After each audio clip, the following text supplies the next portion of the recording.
Hey everybody, Mike here. Good day to you or good night to you whenever it is you're listening, however it is you're listening. So grateful to be a part of your life and play a small part in your journey. Welcome to the Vox Podcast. Again, just a reminder, we are in the business of helping people thoughtfully deconstruct and reconstruct their faith. These days, there are lots of great big questions and things that people are wrestling with, and it feels like all of that has been accelerated and amplified by social media. And so we think there is a spot for people having these sorts of conversations around these sorts of topics. We're trying to get through some talk on politics. And before I dive in, I just, again, want to say, and I know I say it every week, but thank you to those of you who like and subscribe us and review us on iTunes. That's huge.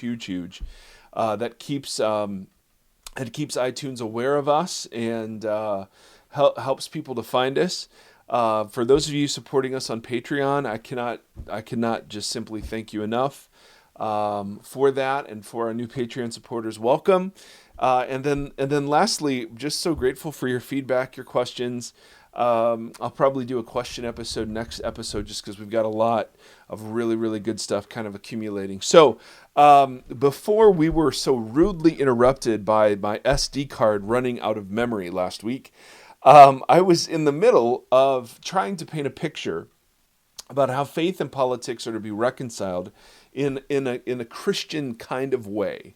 And we were using the Apostle Paul and his journey as an example. Now, remember, politics, of course, is just talking about our ordering, the ordering of our social life together.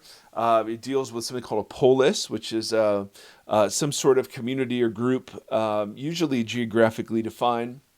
And so at that basic sense, a lot of what Paul was preaching in the announcement that Jesus is Lord, I mean, that very clearly had political implications. Now, what we want to set up, and where we got interrupted last week, is we were trying to set up, and I'm taking this from a guy named Tim Gombas, the thoughts of Saul the Pharisee, and how he would have seen salvation in politics and those sorts of things. And then very famously in the book of Acts, he meets the risen Jesus. He's blinded for 3 days, gets thrown off of his donkey.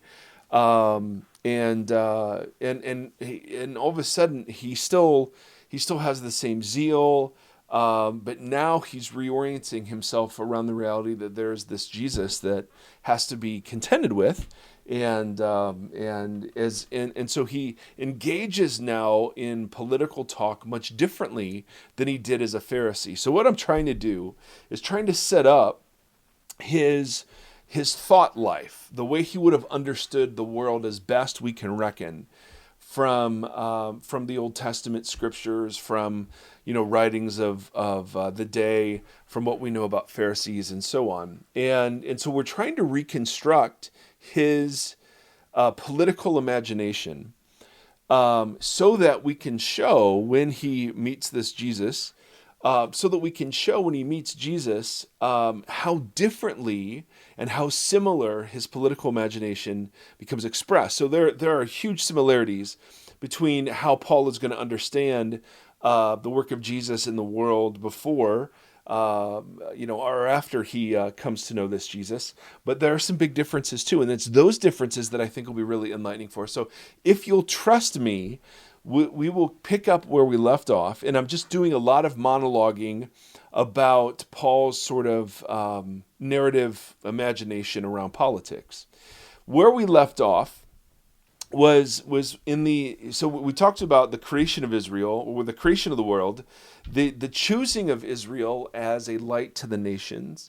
And they were given a kind of a job description. They were a polis in the nations of the world. The Old Testament law is incredibly political about how judgments are rendered, and about how social transactions are to take place, and about justice and economics. I mean, it's very ordering of social relationships. And there was a domestic foreign policy that God intended for them, and that is summed up by the word holy, that they were to be distinct from the nations in the way they ate and what they wore, and how they dealt with the poor, how they conducted war. I mean, all of those things were to be very, very different and distinct. And the reason for that internal foreign policy or internal domestic policy was to create a foreign policy that was attractive, that the nations would be drawn to the God of Israel because of Israel's public life together. And this required for Israel unbelievable trust and faith in their God, because particularly in foreign policy, I mean, very often battles were fought where God would say, okay, you got too many guys here. So let's take 33,000 of you. Let's get rid of all but 300 of you, and then we'll go attack this like amazingly huge force of the Midianites. This happens in the book of Judges, or there are battles in the book of Numbers where Israel they didn't do anything warlike. They just would obey some random, seemingly odd command from God, and their enemies would be terrorized. Or, they defeat the city of Jericho by just marching around it 7 times. I mean, God placed them in positions of such weakness and vulnerability to continually show them that He was their strength, He was their warrior, He was their advocate. And so this was hard for Israel, and it would be hard for us too, no question about it. If God called us to lay down all of our guns, to lay down our military, to lay down our police force, and to trust that He would provide and take care for us, I think a lot of us would wrestle with those realities.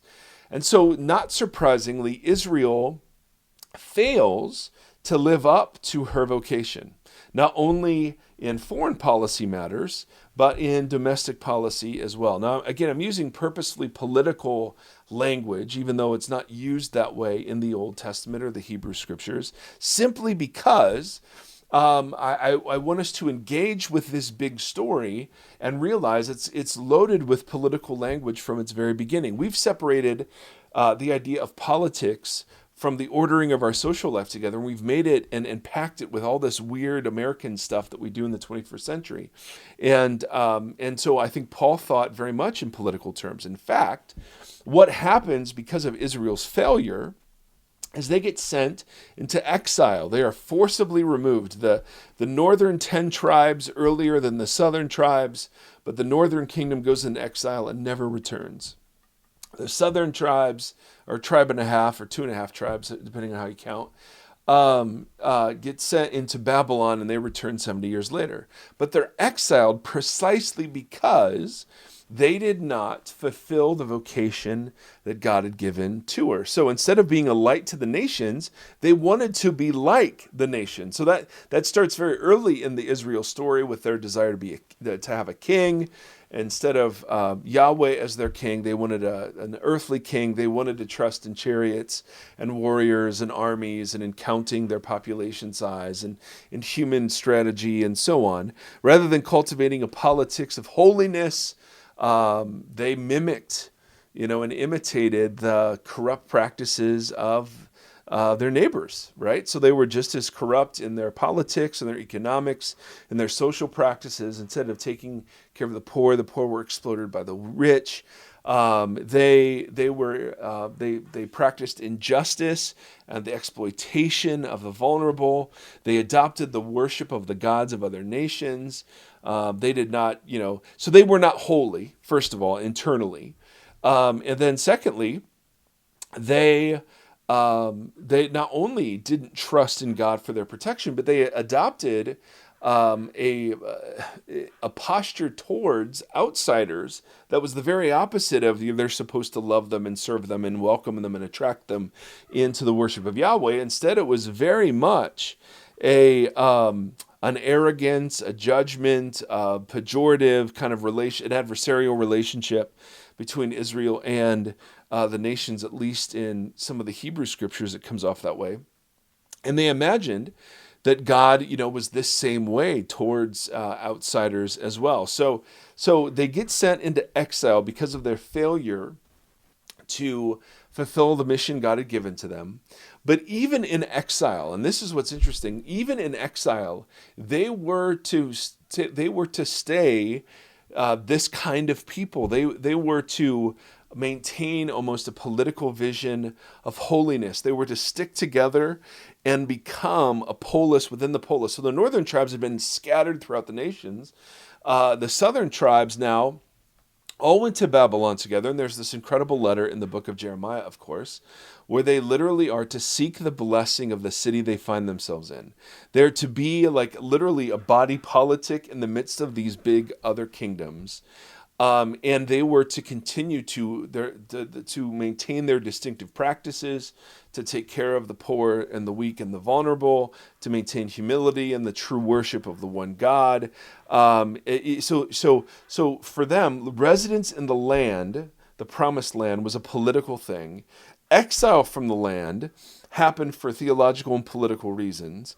Therefore, the hope that they had was also political, because what God did while the people were in exile is that God began to speak to them in terms of a new exodus. Remember, Exodus, the first Exodus was where God, through Moses and Aaron, rescued the nation of Israel from their slavery in Egypt and formed them. And so their imagination of salvation was Exodus shaped, because and it was not just theological in the sense that they could now be free to worship God, but it was political too. They were now an independent nation. They were self-governing and autonomous, and so on, so on, so on. And so the prophets began to speak of a new exodus, a new covenant that God was going to make. Isaiah, the second part of Isaiah, a new exodus imagery is all over the second part of Isaiah.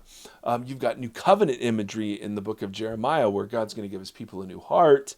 The law will be written on their hearts instead of written in tablets of stone. They would finally be the just community that God had always intended them to be, and the nations would flood to Jerusalem to seek the wisdom of the Lord, and his glory would fill the earth as the waters fill the sea. I mean, these incredible pictures were given to Israel while they were in exile. But their hope, and this is the really important point, not only in exile, but after their return from exile, their hope was political. And what I mean by that, their hope wasn't in some salvation in the future. Their hope was in that something would happen now to their social life together. It was a restored kingdom of Israel, if you will, a restored body politic of Israel. And that this expectation shaped Jewish imaginations in the first century like crazy. And you can see this even towards the end of the Old Testament, book of Ezra, the book of Ezra and Nehemiah, or as I call them, Ezariah.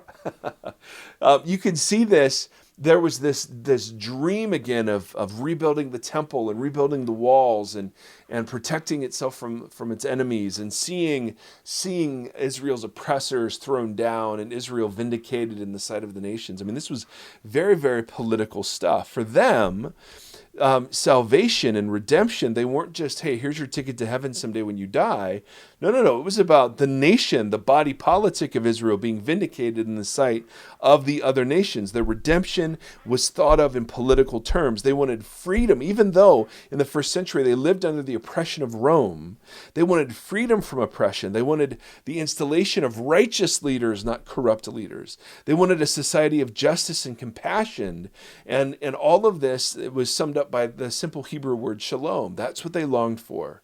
The right ordering of society in a way that promotes flourishing for all, and comes from God's presence among them. So this was what they yearned for. So they existed as a kingdom. They get sent into exile because of the failure to live as a kingdom of priests. In exile, they're still called to embody that mission.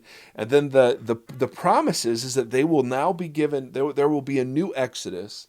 There will be a new covenant written, and so there's this very interesting thing that happens after Israel returns. They become a nation again, but then they're conquered by what becomes kind of the Greek Alexander Empire. They throw off that yoke for about 100 years during the Maccabean revolt and the establishment of the Hasmonean dynasty, but then they're conquered by the Romans.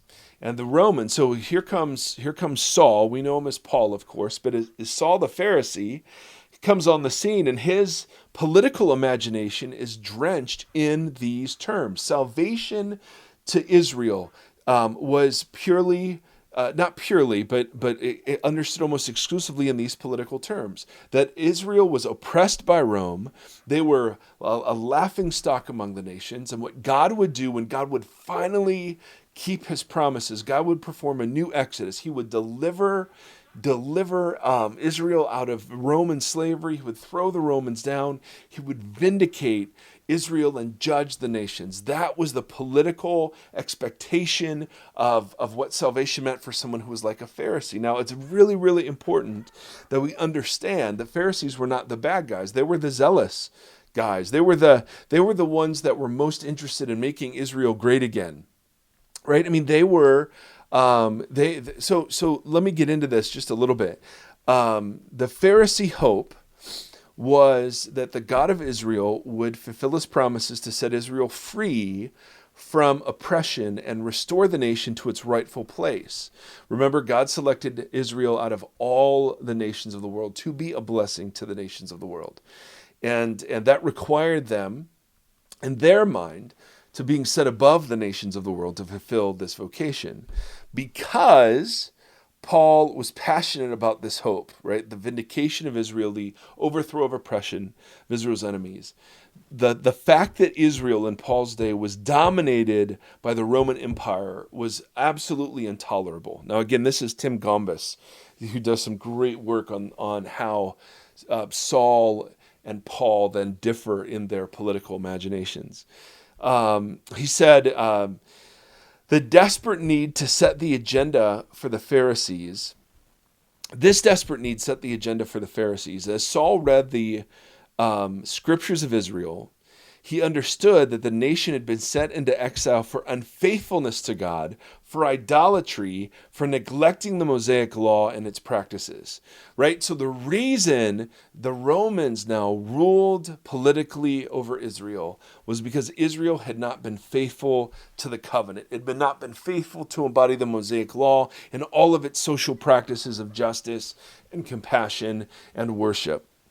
And so for him, if unfaithfulness to the law led them into exile, then renewed faithfulness to the law would absolutely, at a national level, right, the body politic, its fidelity to the law would now move God to act on behalf of Israel to deliver the nation from its enemies and bring about salvation. All right, so the idea, of course, is if not being faithful to the law was the problem, then being faithful to the law, of course, was the solution. So as a Pharisee, Saul's primary goal was to bring about a renewed nation and to present to God a purified people. They were to be holy is the word that was used. Zealous for the law, every bit as passionate about the details of the law as their forefathers were. And he was convinced that if the nation would be obedient and the nation was pure, then God would move to deliver Israel politically. Now, again, they used salvation language for this, but it was New Exodus language. It was the idea that they would be renewed as a people and as a kingdom. So what Saul did, and this was the Pharisee project. It was literally a national campaign for the honor of God in Israel. And so that's why they cared about things like Sabbath. We have some later rabbinical writings where some rabbis would say, listen, if all Israel would keep the Sabbath perfectly, the Messiah would come. And you can also see now why Messiah was thought by the Pharisees to be a political savior. Right? The expectation is that salvation would be political, therefore the Messiah would be political in order to accomplish the salvation that was inherently dealing with the nations of Israel, or the nation of Israel versus the nation of the world, the nations of the world. Hello! I'm trying English. And so, for Saul, purity, he was passionate for this. That's why Jesus gets into so much trouble with Pharisees. What they would do is in order in their zeal to keep the law, they would fence the law in. That was their term. So if the law was, hey, do not sit in this particular chair, if that was like one of the 613 commandments, do not sit in this chair, they would add laws or regulations or commands that would be like, don't even get near the chair, don't even be in the same room as the chair, don't even look at the chair. And so growing up around the 613 commandments of the Torah were thousands of regulations and rules that were designed to keep the people holy. And so that's why Pharisees were so zealous about maintaining the Sabbath laws, but not just the general command of the Old Testament, but they created, dozens of categories about what you had to avoid on the Sabbath in order to keep it perfectly or to keep it holy. They had meal rituals, washing your hands, and Jesus runs afoul of a lot of this tradition. That's why he gets in trouble with them. He said himself he came to fulfill the Torah, not to abolish it. And so he's not abolishing Torah. He's actually showing what God's heart was in it. But in so doing, he conflicts with the rules and the regulations, the traditions of the Pharisees. But you have to understand the traditions of the Pharisees were expressions of their zeal. Now, when I listen to some evangelicals talk these days, right, around every election cycle, you have this almost apocalyptic fervor. We've got to win the Supreme Court. We've got to win Congress.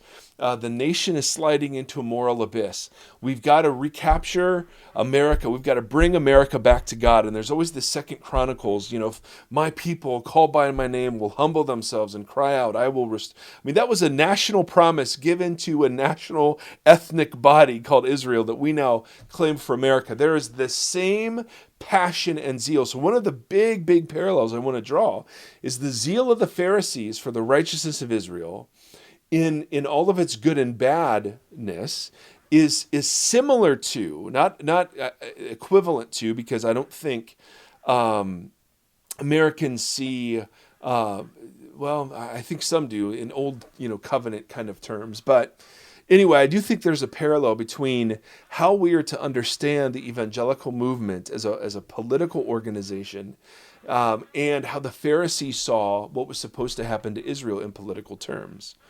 What I mean by that is this idea to make America great again, to bring America back to God. The idea is America is falling apart, and we're falling apart because we've kicked God out of schools, we've kicked God out of colleges, we've kicked God out of the arts, and now we are reaping the benefits of our secularism.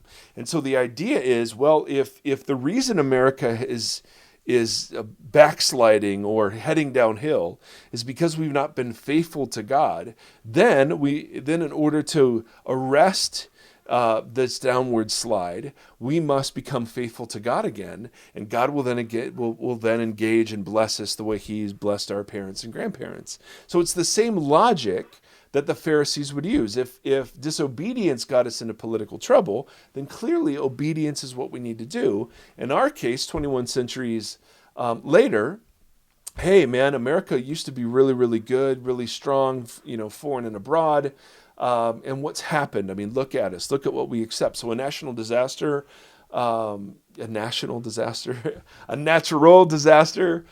hits, and immediately it's because of the gays, and it's because of the abortion providers, and it's because of, and I'm telling you, these were exactly the ways in which the Pharisees held the things that were happening to Israel, in exactly the same terms. So Paul had a belief about Jesus of Nazareth before his, visitation.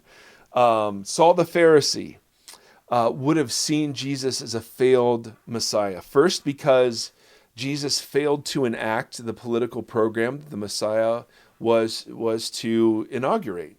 Rome, to be crucified by Rome, is the exact opposite of the kind of Messiah that Saul would have been expecting, right? Even in Galatians, Paul, talks about his understanding of Torah. There's a passage in Deuteronomy that says, "Cursed is everyone who hangs on a tree." The idea would have been, Saul would have very much seen Jesus as a failed Messiah, and God backing up Saul's verdict of Jesus because he allowed Jesus to die such an awful, humiliating death. There's no way. And that's why this early Christian movement to him would have been a threat to the purity and to the righteousness and to the holiness of Israel. Listen, you guys, Saul would have said. Anybody proclaiming that this failed Messiah, that God has shown us he was a failed Messiah because he was put to death on a Roman cross. That was the evidence that God had not favored Jesus was the fact that he was crucified in this way. Therefore, anyone claiming that this Jesus was Messiah is a threat to the Pharisee program of presenting Israel holy and pure back to God so that God would bless Israel. So it's not surprising that Saul and other Pharisees would persecute the fledgling Christian movement. When we first meet Saul, we meet him in the book of Acts, where he's presiding over the murder of an early Christian named Stephen. And in Luke, in Luke 7, it's almost like Saul is like the coat check guy. He's holding all the coats while the people stone Stephen to death. And in Acts 8, it says, he heartily approves of this. And then a wave of persecution breaks out against the church. And so great was his zeal that he was seeking permission to haul Christians off to prison. In Acts it says he traveled around Judea breathing out threats and murder. And by his own words in Galatians, he was attempting to destroy the church of God. So and I hope this is making sense. It's a lot of talking for it not to make sense. Before his conversion then, Saul's political outlook was one in which salvation was primarily political. That the God of Israel was going to judge the nations, was going to free Israel from oppression, and was going to restore the kingdom to Israel.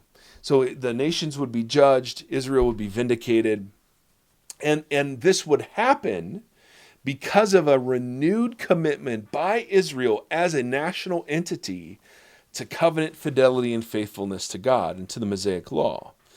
Now, Saul then embarked on a campaign of violence and coercion against the enemies of this program. And there were two kinds of enemies that Saul would have seen. Christians, of course, but anybody in the land who wasn't righteous.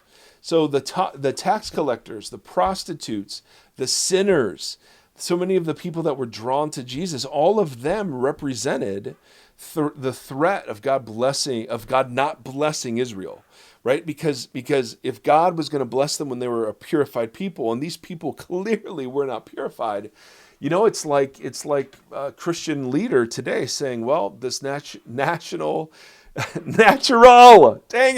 disaster happened because, of the ACLU or whatever people you want to blame. It's the same logic.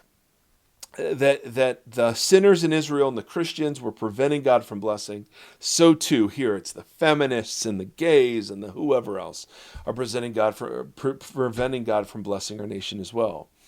The issue is that even in Saul's zeal, there were some things that he did that were not in any way, shape, or form congruent with what God had intended Israel to be like, right? So yes, he wanted Israel to be freed from oppression. Yes, he wanted shalom restored. Yes, he wanted the people transformed into a just nation. But there were also elements of Saul's practice that are going to be markedly different once he meets the risen Jesus. So, for instance, Saul very much kept cultural prejudices and very much carried an arrogant us versus them. It was Jew versus Gentile, Jew versus Greek. Israel, in Saul's imagination, was to be vindicated by God over against Israel's enemies, and the enemies. So it was very much an us versus them. It was not a posture of love and serving the nations or blessing the nations like what was originally given to Abraham. Instead, it was, no, we must judge the nations. Um, Saul, secondly, longed for God's vengeance against the foreign nations, right? So if the foreign nations are the problem, it's not, yes, Israel's internal holiness has an issue to play, but if we clean that up, then what God is going to do is he's going to execute wrath upon the nations for their treatment of Israel. And he longed for that. He longed for judgment rather than redemption. He longed for judgment against his enemies rather than the redemption of his enemies. And then thirdly, the practice of his politics had become utterly corrupted. The ends totally justified the means. In some ways that, evangelicals today kind of relate to, right? He was violently coercive towards others. And he saw the problem as people that he had to solve. It wasn't God. God was not going to solve this. It was up to him. It was up to the Pharisees. It was up to their national program. That's what needed to happen. And the people who were enemies, the people who were sinners, the people who were not pure, the people who were threats to national purity had to be dealt with. And Paul had no hesitation to deal with them the way he thought the Old Testament gave you permission to, by putting them to death, or very least by putting them into prison. So he was not only coercing other Jews, but he was actually trying to force God's hand. He truly believed that he could get God to send salvation and rescue. Now, next time, again, I don't know if you're able to follow this. All of this background to me is necessary to make some really, really important points about how Paul's political imagination changes upon his meeting of the resurrected Christ.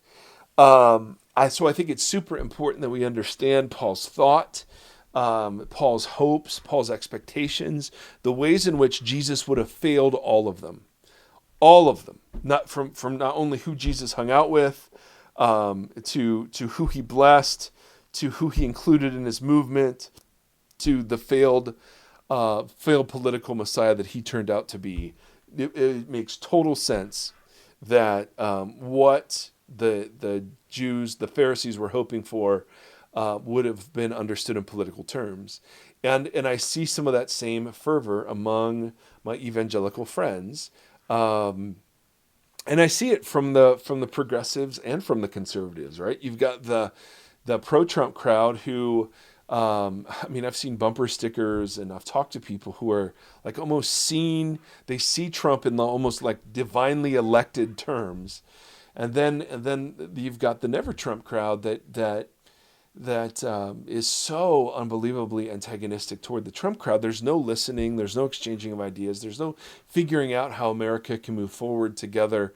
There's no respect. There's no dialogue. There's no humility, even among our Christian brothers and sisters. So to me, there is deep